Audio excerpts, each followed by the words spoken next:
The history of China is commonly supposed to extend back to Grey Antiquity, but in reality, the sources of the ancient period of the Chinese past are very scantly, for they were destroyed by the Emperor Xin Shi Hong. 246 to 209 before the present era. He ordered all books on history and astronomy as well as works of classic literature to be burned.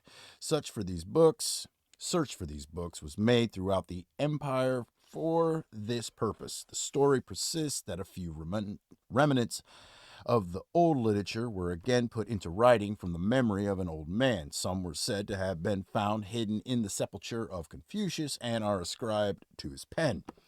Of these few remains of the old lore, the most cherished are those which tell of the Emperor Yahoo in his times. His personality and his period are considered as the most auspicious in the Chinese annals.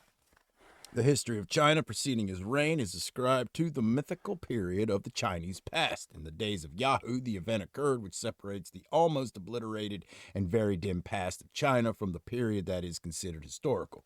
China was overwhelmed by an immense catastrophe. At that time, the miracle is said to have happened that the sun, during a span of 10 days, did not set. The forests were ignited, and a multitude of abominable vermin was brought forth. In the lifetime of Yahoo, the sun did not set for 10 full days, and the entire land was flooded. An immense wave that reached the sky fell down on the land of China. The water was well up on the high mountains, and the foothills could not be seen at all. This recalls Psalm 104. The waters stood above the mountains, they go up by the mountains, and Psalm 107. The waves mount up to the heaven. Destructive in their overflow are the waters of the inundation, said the emperor. In their vast extent they embraced the hills and overtopped the great heights, threatening the heavens with their floods. The emperor ordered that all efforts be made to open outlets for the waters that were caught in the valleys between the mountains. For many years, the population labored trying to free the plains and valleys of the waters of the flood by digging channels and draining the fields. For a considerable number of years, all efforts were in vain. The minister who was in charge of this urgent and immense work, Quan, was sentenced to death because of his failure. For 9 years he labored, but the work was unaccomplished, and only his son Yu succeeded in draining the land. This achievement was so highly rated that Yu became emperor of China after King Shun, first successor to Yahoo. This Yu was the founder of the new and notable dynasty called by his name. The chronicles of modern China preserve records of 1 million lives lost in a single overflow of the Yellow River.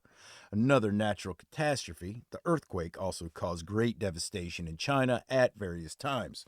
It is estimated that in the year 1556, the quaking earth took 830,000 lives and 3 million in 1662.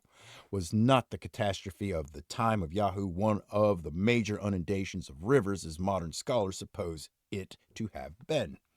But the fact that the catastrophe has been vivid in traditions for thousands of years, while neither the overflow of the Yellow River, when 1 million people perished, nor the great earthquakes play a conspicuous part in the recollections of the nation, is an argument against the established interpretation.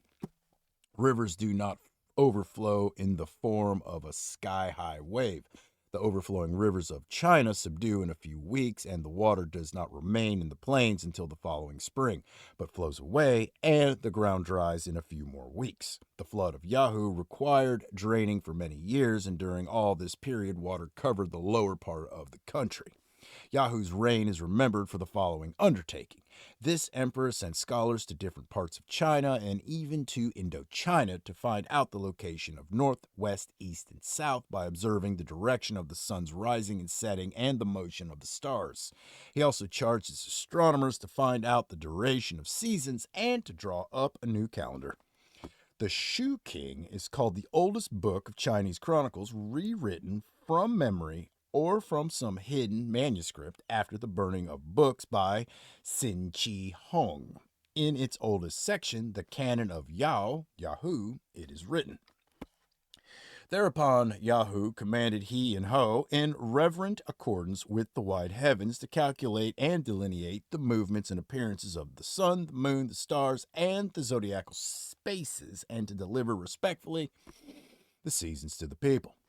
The necessity, soon after the flood, of finding anew the four directions and learning anew the movements of the sun and the moon, of delineating the zodiacal signs, of compiling the calendar, of informing the population of China of the sequence of the seasons, creates the impression that during the catastrophe, the orbit of the earth and the year, the inclination of the axis and the seasons, the orbit of the moon and the month changed. We are not told what caused the cataclysm, but it is written in ancient annals that during the reign of Yahoo, a brilliant star issued from the constellation Yin. According to the old Tibetan traditions, the highlands of Tibet, too, were flooded in a great cataclysm. The traditions of the Tibetans speak also of terrifying comets that cause great upheavals.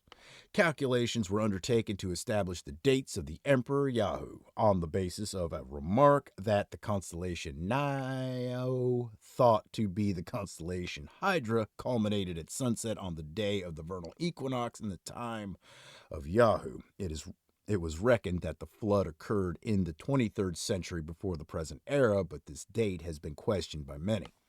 Sometimes it has also been supposed that the flood of Yahoo was the Chinese story of the universal flood, but this point of view has been abandoned. The story of the deluge of Noah has its parallel in a Chinese tradition about a universal flood in prehistoric times, in the days of Fohai, who alone of all the country was saved. Yeah. The flood of Yahoo is sometimes regarded as a simultaneous. The flood of Yahoo is sometimes regarded as simultaneous with the flood of Ogyges. The flood of Ogyges did not occur in the third millennium, but in the middle of the second millennium before this era. In the section entitled The Floods of Deucalion and Ogyges, the synchronism of these devastations with the catastrophes of the days of Moses and Joshua will be demonstrated and supported by ancient and chronological sources. When we summarize what has been told about the time of Yahoo, we have the following data. The sun did not set for a number of days. The forests were set on fire. Vermin filled the country. A high wave, reaching the sky, poured over the face of the land and swept water over the mountain peaks and filled the valleys for many years. In the days of Yahoo, the four quarters of the heaven were established anew, and observations of the duration of the year and month and of the order of the seasons were made. The history of China in the period before this catastrophe is quite obliterated. All these data are in accord with the traditions of the Jewish people about the events connected with the Exodus. The sun disappeared for a number of days. The land was filled with vermin. Gigantic sky-high tidal waves divided the sea. The world burned. As we shall see, the Hebrew sources too reveal that a new calendar was established reckoning from the days of the catastrophe, and that the seasons of the four quarters of the heaven were no longer the same. All right.